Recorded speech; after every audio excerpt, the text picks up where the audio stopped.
தமிழர்கள் என்றெல்லாம் தமிழ்நாட்டில் ஆட்சி அதிகாரத்தில் இருக்கிறார்களோ, சோழ பேரரசு இங்கே ஆட்சி அதிகாரத்தில் இருக்கும்போது ஈழத்தில் தமிழர்களுடைய ஆட்சி நடக்கும். பாண்டிய பேரரசு தமிழகத்தில் ஆட்சியில் இருக்கும்போது ஈழத்தில் தமிழர்களுடைய ஆட்சி இருக்கும். இங்கே இவர்கள் ஆட்சியில் இல்லாத போது அங்கே தமிழீழமும் நம்ம கையில் இருக்காது. புரிந்து கொள்ளுங்கள், எந்த ஆட்சி நமக்கு முக்கியம் என்று தமிழ்நாட்டு ஆட்சி என்று தமிழர் கைக்கு வருகிறதோ அன்றுதான் ஈழம் சாத்தியம். இது முதல்ல புரிஞ்சுக்கணும். இது வரலாறு சொன்ன நமக்கு பாடம். நான் சொல்லல, பாரிசாலம் சொல்லல, வரலாறு சொல்லுது. காலம் காலமாக இதுதான் 2000 ஆண்டு கால வரலாறு சொல்லுகிறது. தமிழகத்தில் தமிழர் ஆட்சி இல்லாத பொழுது தமிழீழத்தில் தமிழர் ஆட்சி இருந்ததில்லை.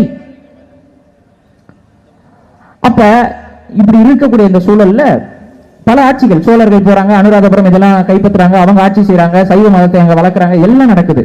இதெல்லாம் கால ஓட்டத்துக்கு அப்புறம் என்ன ஆகுதுன்னா, டச்சுக்காரர்கள் வெள்ளையர்கள் எல்லாம் அந்த இலங்கை தீவுக்குள் வருகிறார்கள். இங்க இருந்தா ஒரு பிரச்சனை புதுசா வருது. இந்த காலகட்டத்துல நம்ம தமிழ்நாட்டுல இருந்து ஒரு படை போச்சுங்க இலங்கைக்கு. இது நிறைய பேர் பேசுறது இல்ல, நான் ஒருத்தன் தான் பேசிக்கிட்டு இருந்தேன். தமிழ்நாட்டில இருந்து ஒரு படை போகுது, விஜயநகர படை.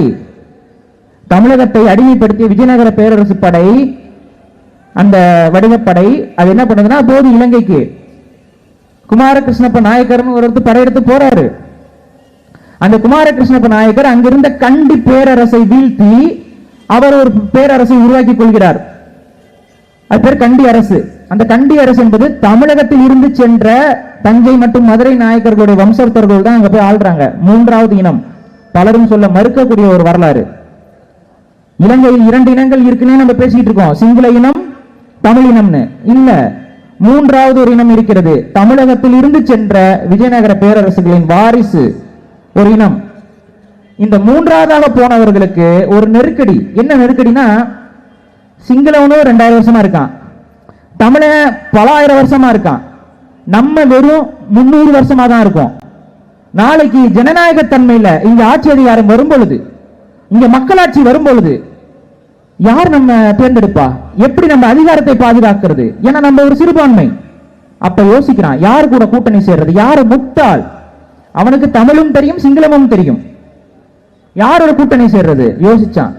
சிங்களவனோட கூட்டணி செய்கிறான். எப்படி? மதத்தின் அடிப்படையில. இங்க இருக்க வரைக்கும் பெருமாளை கும்பிட்டு இருந்தான், அங்க போனவன் புத்தரை கும்பிட்டான். இதெல்லாம் வரலாறு. போனவன் அங்க என்ன பண்றான்?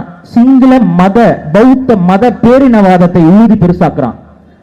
பௌத்த மத பேரினவாதத்தை ஊதி பெருசாக்கும் பொழுது சிங்களவர்களுக்கும் தமிழர்களுக்கும் பகை இருக்கும். அந்த பகையில நம்ம குளிர் காய்ந்து கொள்ளலாம். மூன்றாவது இனமாக இருக்கக்கூடிய நாம் இங்க எப்பொழுதும் ஆட்சி அதிகாரத்தில் இருக்கலாம்ங்கிற ஒரு நயவஞ்சகத்தனம் அங்க நடந்தது.